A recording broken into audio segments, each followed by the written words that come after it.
À première vue, le plaisir semble sans rapport avec la pensée. Le plaisir est une sensation, quelque chose qui dépend du corps et qui nous met directement en rapport avec le monde, alors que la pensée est une activité de l'esprit qui nous met indirectement en rapport avec le monde. Et pourtant, il se pourrait bien que la pensée produise le plaisir et lui donne une continuité. Comment la pensée engendre-t-elle le plaisir ? C'est ce qu'on va voir dans ce nouvel épisode du Pays sans chemin.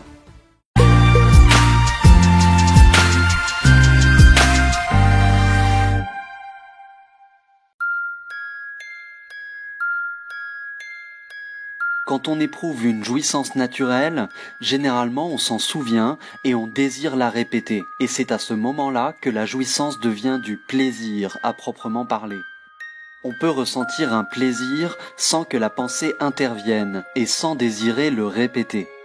Dans ce cas, il n'y a pas de problème. Le plaisir est une délectation, une jouissance naturelle, normale, salutaire, saine. Par exemple, on peut aimer énormément la nourriture, l'apprécier, la goûter, la savourer, mais s'en tenir là, sans penser « je dois la voir demain ou ce soir ». En contemplant une montagne ou en regardant un coucher de soleil, on peut ressentir de la joie, être plongé dans le ravissement et s'en tenir à cette expérience, être simplement en train de regarder la beauté de cette lumière sans penser à quoi que ce soit. Quand on voit quelque chose de beau, on peut penser « bon sang, j'ai envie de ça ». Si on voit une belle femme ou un bel homme, le désir se manifeste, ce qui est une réaction saine, normale. Mais on peut regarder l'objet du désir, éprouver le désir et s'en tenir là, sans aucune interférence de la pensée. Souvent, la pensée enregistre le souvenir de ce plaisir et elle le cultive, elle l'entretient. Je regarde ce coucher de soleil, mais un moment après, il a disparu. C'est à ce moment-là que la pensée entre en scène et commence à s'intéresser à cette expérience, à se dire à quel point c'était beau lorsque, pour un instant, le jeu et son cortège de problèmes, de tourments, de misère étaient absents. Il n'existait que cette chose merveilleuse. Et elle subsiste sous forme de pensée, elle est maintenue par la pensée. C'est la même chose pour le plaisir sexuel, la pensée le rumine, y revient sans cesse, fabrique des images pour conserver la sensation et l'exigence d'une satisfaction à venir.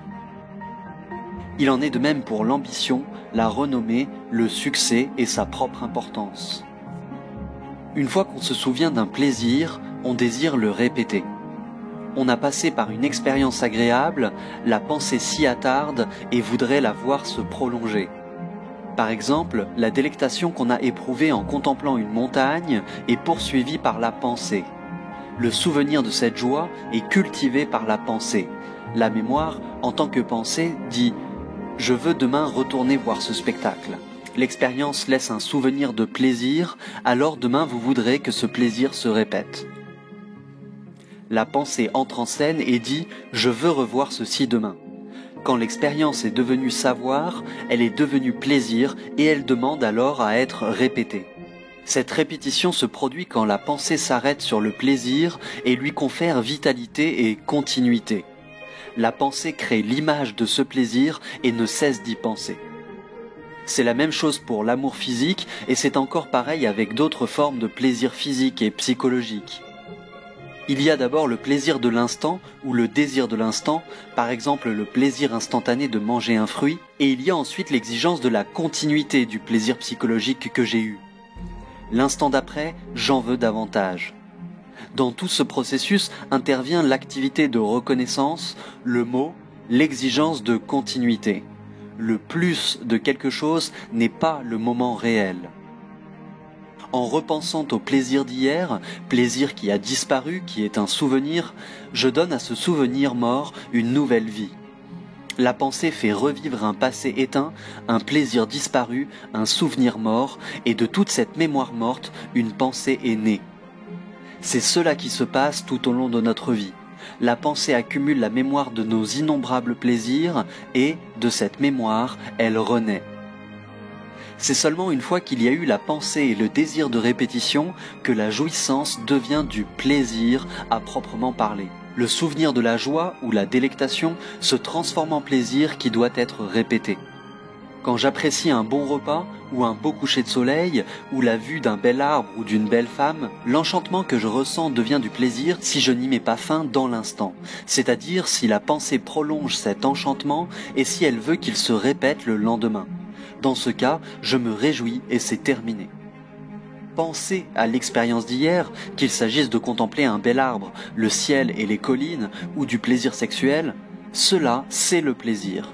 Le plaisir est l'activité de la pensée après que le fait présent s'en est allé, ce qui est entièrement différent de ce qui est agréable, de l'enchantement ou de la joie.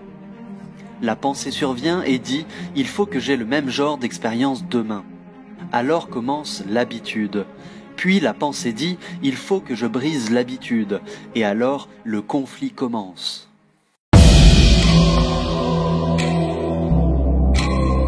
Merci d'avoir regardé cette vidéo. J'espère qu'elle vous a plu.